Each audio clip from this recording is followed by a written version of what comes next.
ॐ स्थापकाय च धर्मस्य सर्वधर्मस्वरूपिणे अवतारवरिष्ठाय रामकृष्णाय ते नमः।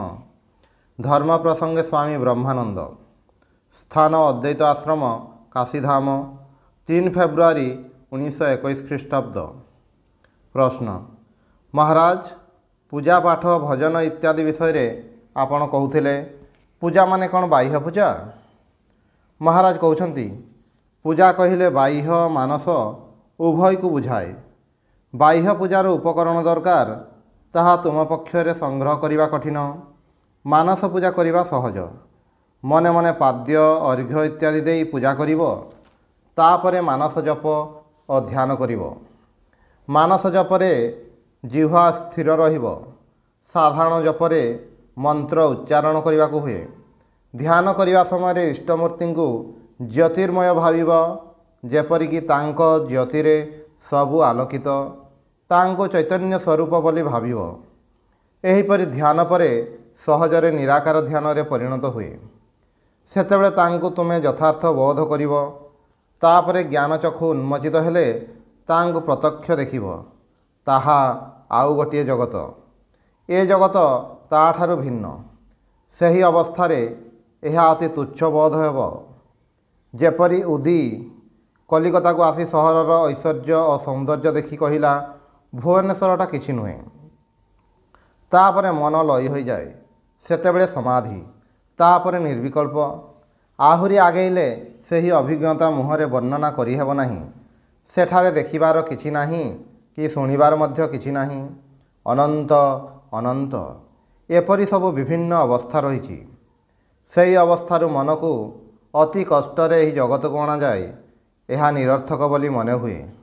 द्वैत अद्वैत विवर्जितम। सही अवस्था लाभ करी केही केही देहटा को गोटे मस्त बड़ बाधा मन करी समाधि अवस्था देह त्याग करती। सेमाने जेपरिकी घटटा को भांगी दियंती। ठाकुरे गोटे भल दृष्टांत देउथिले। मनेकर 10टा सरारे पानी अछि, सेथिरे सूर्यर प्रतिबिंब पड़िछि। गटिक परे गोटे सरा भांगु भांगु शेषकु गोटे सरा और सूर्य अवशिष्ट रहिले। शेष सराटा भांगीदेले जहा थिला ताहा रहिला, सत्य सूर्य रहिला। ए कथा मध्य कहा जाई पारे नाही, किए कहिब? प्रश्न महाराज ध्यान करिया समय रे जदि तांको सर्वव्यापी चिंता करा जाए तेबे ताहा कौन ध्यान नुहे? महाराज कहउछंती ताहा सत कथा, किंतु सेपरी अवस्था परे आसीबो। सेतेबेले इष्टंकु समस्तंक भितरे जल स्थल गछ पत्र आकाश नक्षत्र पहाड़ पर्वत सर्वत्र अनुभूत हुए। प्रश्न अच्छा महाराज शास्त्र कहे ए सब तत्व जानिबा पई गुरु सेवा करिवो? महाराज कहिले हाँ, प्रथम अवस्था ताहा सत, परे तुम मन गुरु हेबो। गुरु को मनुष्य बुद्धि करिवो नाही। भाविब गुरुंक देह गोटे मंदिर सदृश, भितरे भगवान अछंती। एही भावरे गुरु सेवा करू करू गुरुंक उपरे प्रेम भक्ति आसे। गुरुंक प्रति एही प्रेम भक्ति शिष्य को भगवत अभिमुखी करे। गुरुमूर्ति को सहस्रार रे अर्थात मस्तकरे ध्यान करी गुरुं को इष्टरे लय करिवो। ठाकुरे कहूथिले गुरु इष्टं को देखाई देई कहती एई तुमर इष्ट। तापरे गुरु इष्टमूर्ति रे लय हो जाती। गुरु इष्ट छड़ा अन्य किछि नुहंती। केते तत्व अछि मुहरे कौन कहिबी, लागी जाओ। भजन करू करू चित्त शुद्धि हेब। सेतेबेले बुझी पारिबो तांकर अंत नाही।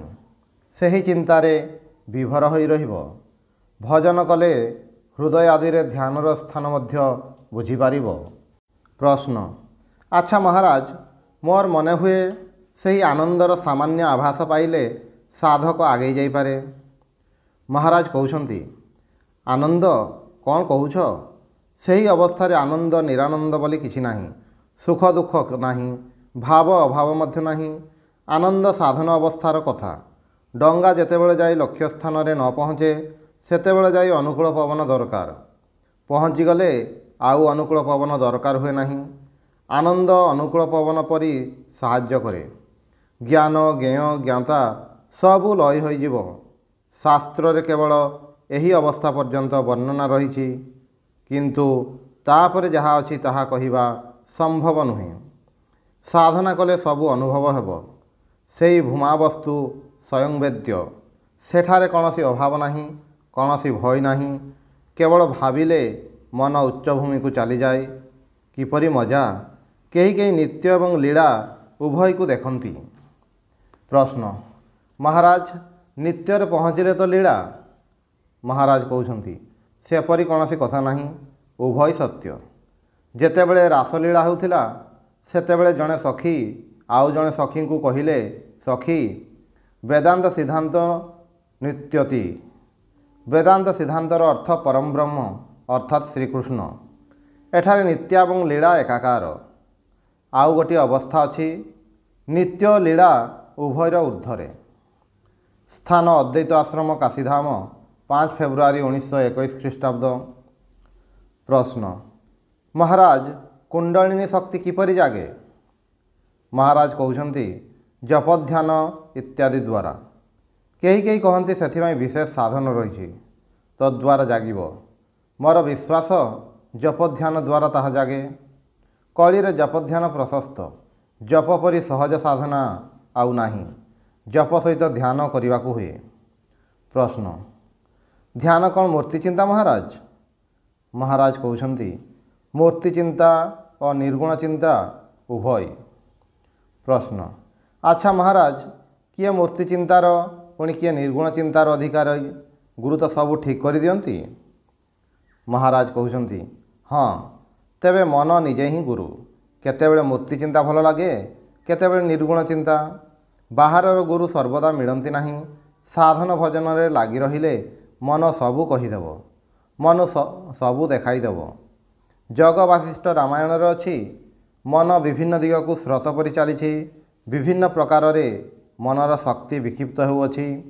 ମନର କେତେକାଂଶ ଦେହରେ, କେତେକାଂଶ ଇନ୍ଦ୍ରିୟରେ ଏବଂ ଆହୁରି କେତେକାଂଶ ବିଷୟରେ ବଦ୍ଧ ହୋଇ ରହିଛି। ମନର ସବୁ ବନ୍ଧନ କାଟିଦିଅ। ସମଗ୍ର ମନକୁ ଏକତ୍ର କରି ସେହି ଦିଗକୁ ଲଗାଉ। ଏହା ହିଁ ସାଧନା। ସମଗ୍ର ମନକୁ ଏକାଗ୍ର କରି ସେହି ଦିଗକୁ ନେବାକୁ ପଡ଼ିବ। ଯେତେ ଦିନ ଅଭୀଷ୍ଟ ବସ୍ତୁ ଲାଭ ନ ହୋଇଛି, ଖୁବ୍ ଚେଷ୍ଟା କର, ଲାଗିପଡ଼। ଏହି ବୟସରେ ସବୁ କରିବା କଥା। ବୁଢ଼ା ବୟସରେ କିଛି ହେବ ନାହିଁ। ଥରୁଟିଏ ମନ ପ୍ରାଣ ଦେଇ ଚେଷ୍ଟା କରି ଦେଖ। ଦେଖିବ ମନର ସବୁ ଶକ୍ତି ଏକତ୍ର କଲେ ଅସମ୍ଭବ ସମ୍ଭବ ହୋଇପାରିବ। ଲାଗିପଡ଼। ଜପ ଦ୍ୱାରା ହେଉ, ଧ୍ୟାନ କରି ହେଉ, ବିଚାର କରି ହେଉ, ସବୁ ସମାନ। ଯେକୌଣସି ଗଟିକୁ ଧରି ବୁଡ଼ିଯାଉ, ଆଉ ଅପେକ୍ଷା କର ନାହିଁ। କିଛିଟା କରିସାରି ପରେ ଆସି କୁହ। ଜଣେ ସାଧୁଙ୍କୁ ଲକ୍ଷ୍ୟ କରି ମହାରାଜ କହିଲେ, ପଞ୍ଚଦେବତାଙ୍କର 5ଟି ସ୍ତୋତ୍ର ପ୍ରତିଦିନ ପାଠ କରିବ, ତାହା ସାଧନାର ଫଳ ଦେବ। ପ୍ରଶ୍ନ, ମହାରାଜ ଗୁରୁ କୃପା ହେଲେ କୁଣ୍ଡଳିନୀ ଜାଗ୍ରତ ହେବେ? ମହାରାଜ କହୁଛନ୍ତି, କୁଣ୍ଡଳିନୀ ଜାଗ୍ରତ ହେବା କିଛି ନୁହେଁ, ସବୁ ହୋଇଯିବ ବ୍ରହ୍ମଜ୍ଞାନ ପର୍ଯ୍ୟନ୍ତ। ତେବେ ଗୁରୁ କୃପା କ'ଣ ବିନା କାରଣରେ ହେବ? ଅନେକ ଖଟିବାକୁ ହେବ। ମନକୁ ନିର୍ଜନରେ ପ୍ରଶ୍ନ କର, କ'ଣ କଲୁ? ମନ ଉତ୍ତର ଦେବ, କିଛି କରିନାହିଁ। କିଛି କର, ଲାଗିଯାଉ। କୌଣସି ଦିଗକୁ ଦୃଷ୍ଟି ଦିଅ ନାହିଁ। କେବଳ ତାଙ୍କୁ ନେଇ ପଡ଼ି ରହ, ସେଥିରେ ବୁଡ଼ିଯାଅ। ପ୍ରଥମ ଅବସ୍ଥାରେ ଗୋଟିଏ କାର୍ଯ୍ୟ ପଦ୍ଧତି କରିବା ଦରକାର। ସେହି ରୁଟିନ୍କୁ ପାଳନ କର। ମନ ସ୍ଥିର ହେଉ ବା ନ ହେଉ, ଜପଧ୍ୟାନ ରୁଟିନ୍ ୱାର୍କ ପରି ନିୟମିତ କରିବା ଉଚିତ। ସ୍ଥାନ ଅଦ୍ୱୈତ ଆଶ୍ରମ କାଶୀଧାମ, ଫେବୃଆରୀ 1921 ଖ୍ରୀଷ୍ଟାବ୍ଦ। ପ୍ରଶ୍ନ, ଧ୍ୟାନ ଭଜନ କରୁଛି, କିନ୍ତୁ ସେଥିରେ କୌଣସି ଟେଷ୍ଟ ମିଳୁନାହିଁ। ଟାଣି ଅଟାରି ହୋଇ କରୁଛି, ଏହାର ଉପାୟ କ'ଣ? ମହାରାଜ କହୁଛନ୍ତି, ତାହା କ'ଣ ପ୍ରଥମରୁ ହୁଏ? ସେଥିପାଇଁ ଖୁବ୍ ଷ୍ଟ୍ରଗଲ୍ କରିବା ପ୍ରୟୋଜନ। ତୁମର ଯାହା କାର୍ଯ୍ୟଶକ୍ତି ସବୁ ସେଇଥିପାଇଁ ନିୟୋଜିତ କର। ଅନ୍ୟ କୌଣସି ଆଡ଼କୁ ଦୃଷ୍ଟି ଦିଅ ନାହିଁ। ଅନ୍ୟ କୌଣସି ବିଷୟ ପ୍ରତି ଶକ୍ତି ନିୟୋଜିତ କରିବ ନାହିଁ। ଆଗେଇ ଯାଅ, ତେବେ ସନ୍ତୁଷ୍ଟ ହେବ ନାହିଁ। ଅଶାନ୍ତି ସୃଷ୍ଟି କରିବାକୁ ଚେଷ୍ଟା କର। ଠାକୁରେ କହୁଥିଲେ, ମା, ଆଉ ଗୋଟିଏ ଦିନ କଟିଗଲା, ଆଜି ମଧ୍ୟ ତୁ ଦେଖାଦେଲୁ ନାହିଁ। ପ୍ରତିଦିନ ରାତିରେ ଶୋଇବା ପୂର୍ବରୁ ଚିନ୍ତା କରି ଦେଖିବ, ଭଲ କାମରେ କେତେ ସମୟ ଗଲା ଏବଂ ମନ୍ଦ କାମରେ କେତେ ଗଲା। ତାଙ୍କ ଚିନ୍ତାରେ ଓ ଧ୍ୟାନ ଭଜନରେ କେତେ ସମୟ କଟିଲା ଏବଂ ତମ ଗୁଣର ବଶବର୍ତ୍ତୀ ହୋଇ କେତେ ସମୟ କଟିଲା। ତପସ୍ୟା ଓ ବ୍ରହ୍ମଚର୍ଯ୍ୟ ଦ୍ୱାରା ମନକୁ ଶକ୍ତି ସମ୍ପନ୍ନ କରିନିଅ।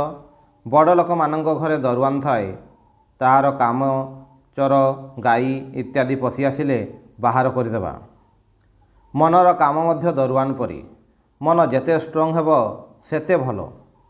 ମନକୁ ଦୁଷ୍ଟ ଅଶ୍ଵ ସହିତ ତୁଳନା କରାଯାଇଛି। ଦୁଷ୍ଟ ଅଶ୍ଵ ବିପଥକୁ ନେଇଯାଏ, ଯେ ଲଗାମ ଟାଣି ଧରେ ସେ ଠିକ୍ ବାଟରେ ଚାଲେ। ଖୁବ୍ ଷ୍ଟ୍ରାଗଲ୍ କର। ତୁମେମାନେ କ'ଣ କରୁଛ? ଗରିବ ବସ୍ତ୍ର ପିନ୍ଧିଲେ ଓ ସଂସାର ତ୍ୟାଗ କଲେ କ'ଣ ସବୁ ହୋଇଗଲା? ତୁମେମାନେ କ'ଣ ପାଇଛ? ସମୟ ଗଡ଼ି ଚାଲିଯାଉଛି, ଆଉ ମୁହୂର୍ତ୍ତେ ସମୟ ନଷ୍ଟ କର ନାହିଁ।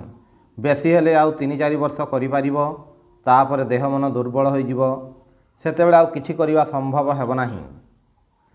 ପରିଶ୍ରମ ନ କଲେ କିଛି ହେବ ନାହିଁ। ପରିଶ୍ରମ ନ କଲେ କ'ଣ କିଛି ହୁଏ? ତୁମେ କ'ଣ ଭାବୁଛ ଯେ ଅନୁରାଗ ଭକ୍ତି ବିଶ୍ୱାସ ଆଗେ ଆସୁ ତାପରେ ଡାକିବ? ତାହା କ'ଣ ସମ୍ଭବ? ଅରୁଣୋଦୟ ନ ହେଲେ ଆଲୋକ କିପରି ଆସିବ? ତାଙ୍କର ଆବିର୍ଭାବ ହେଲେ ପ୍ରେମ ଭକ୍ତି ଓ ବିଶ୍ୱାସ ମଧ୍ୟ ଆସିବ। ତାଙ୍କୁ ଜାଣିବା ପାଇଁ ହିଁ ତପସ୍ୟା। ତପସ୍ୟା ଛଡ଼ା କିଛି ହୁଏ ନାହିଁ। ବ୍ରହ୍ମା ସୃଷ୍ଟି ପୂର୍ବରୁ ଶୁଣିଥିଲେ ତପ ତପ ତପ। ଦେଖୁନାହଁ ଅବତାର ପୁରୁଷମାନେ ମଧ୍ୟ କେତେ ଖଟୁଛନ୍ତି। ନ ଖଟି କ'ଣ କେହି କିଛି ପାଇଛି? ବୁଦ୍ଧ ଶଙ୍କର ଚୈତନ୍ୟ ଏମାନେ କେତେ ତପସ୍ୟା ନ କରିଛନ୍ତି। ଆହା, ସେମାନଙ୍କର କିପରି ତ୍ୟାଗ, କିପରି ତପସ୍ୟା। ବିଶ୍ୱାସ କ'ଣ ପ୍ରଥମରୁ ହୁଏ? ଅନୁଭୂତି ହେଲେ ଯାଇ ବିଶ୍ୱାସ ଆସିବ। କିନ୍ତୁ ତାହା ପୂର୍ବରୁ କେବଳ ଗୁରୁ ମହାପୁରୁଷମାନଙ୍କର କଥାରେ ବିଶ୍ୱାସ ରଖି ଅନ୍ଧବିଶ୍ୱାସ ନେଇ ଅଗ୍ରସର ହେବାକୁ ପଡ଼େ। ଠାକୁରଙ୍କର ଶାମୁକା କଥା ଜାଣିଛ ତ? ସ୍ୱାତି ନକ୍ଷତ୍ରରୁ ଟୋପାଏ ପାଣି ପାଇଁ ମୁହଁ ଖୋଲି ଅପେକ୍ଷା କରେ। ଟୋପାଏ ପାଣି ମୁହଁରେ ପଡ଼ିଲେ ଗଭୀରକୁ ଚାଲିଯାଏ, ସେଠାରେ ମୁକ୍ତା ତିଆରି କରେ। ତୁମେମାନେ ମଧ୍ୟ ସେହିପରି ଗୁରୁ କୃପା ରୂପକ ଟୋପାଏ ପାଣି ପାଇଛ, ଯାଅ ବୁଡ଼ିଯାଅ। ତୁମମାନଙ୍କର ଆତ୍ମବିଶ୍ୱାସ ନାହିଁ। ସାଧନ କ୍ଷେତ୍ରରେ ପୁରୁଷକାରର ପ୍ରୟୋଜନ ଅଛି। କିଛି କର, 4 ବର୍ଷ ଅନ୍ତତଃ ଚେଷ୍ଟା କରି ଦେଖ। ଯଦି କିଛି ନ ହେବ ତେବେ ମୋ ଗାଲରେ ଚାପୁଡ଼ା ମାରିବ। ତମ ରଜ ଅତିକ୍ରମ କରି ସତ୍ୱର ସ୍ତରକୁ ନ ଉଠିଲେ ଜପଧ୍ୟାନ ହେବ ନାହିଁ। ତାପରେ ସତ୍ୱକୁ ମଧ୍ୟ ଅତିକ୍ରମ କରିବାକୁ ପଡ଼ିବ। ଏପରି ସ୍ଥାନକୁ ଯିବ ଯେ ଯେଉଁଠାରୁ ଆଉ ଫେରିବାକୁ ପଡ଼ିବ ନାହିଁ। ମନୁଷ୍ୟ ଜନ୍ମ ଅତି ଦୁର୍ଲଭ। ଅନ୍ୟ ପ୍ରାଣୀମାନଙ୍କର ଜ୍ଞାନ ଲାଭ ହୁଏ ନାହିଁ। ଏକମାତ୍ର ମନୁଷ୍ୟ ଜନ୍ମରେ ଭଗବତ୍ ଦର୍ଶନ ସମ୍ଭବ ଏବଂ ତାହା ପାଇବାକୁ ହିଁ ହେବ। ଏହି ଜନ୍ମରେ ମନ ପ୍ରାଣ ଦେଇ ପରିଶ୍ରମ କରି ମନକୁ ଏପରି ସ୍ଥାନକୁ ନେଇଯିବାକୁ ପଡ଼ିବ ଯେପରିକି ପୁନର୍ଜନ୍ମ ନ ହୁଏ। ପ୍ରଥମେ ମନକୁ ସ୍ଥୂଳରୁ ସୂକ୍ଷ୍ମକୁ, ସୂକ୍ଷ୍ମରୁ କାରଣକୁ, କାରଣରୁ ମହାକାରଣକୁ, ମହାକାରଣରୁ ମହାସମାଧିକୁ ନେଇଯିବାକୁ ପଡ଼ିବ। ନିଜକୁ ସମ୍ପୂର୍ଣ୍ଣ ରୂପେ ତାଙ୍କ ପାଦପଦ୍ମରେ ଲୀନ କରିଦିଅ। ତାଙ୍କ ବ୍ୟତୀତ ଆଉ କିଛି ନାହିଁ। ସର୍ବଂ ଖଲିଦଂ ବ୍ରହ୍ମ। ସେ ସବୁ ତାଙ୍କର। ହିସାବ କର ନାହିଁ। ଆତ୍ମସମର୍ପଣ କ'ଣ ଦିନକରେ ହୁଏ? ତାହେଲେ ତ ସବୁ ହେଲା। ସେଥିପାଇଁ ଖୁବ୍ ଷ୍ଟ୍ରାଗଲ୍ କରିବାକୁ ପଡ଼ିବ। ଅନନ୍ତ ଜୀବନ ପଡ଼ିଛି। ମନୁଷ୍ୟର ଆୟୁ ଖୁବ୍ ବେଶୀ ହେଲେ 100 ବର୍ଷ। ଯଦି ଅନନ୍ତ ସୁଖ ଚାହଁ ତେବେ ଏହି 100 ବର୍ଷର ସୁଖ ତ୍ୟାଗ କରିବାକୁ ପଡ଼ିବ। ଓಂ ଶାନ୍ତି ଶାନ୍ତି ଶାନ୍ତି। ହରି ଓಂ ତତ୍ସତ୍।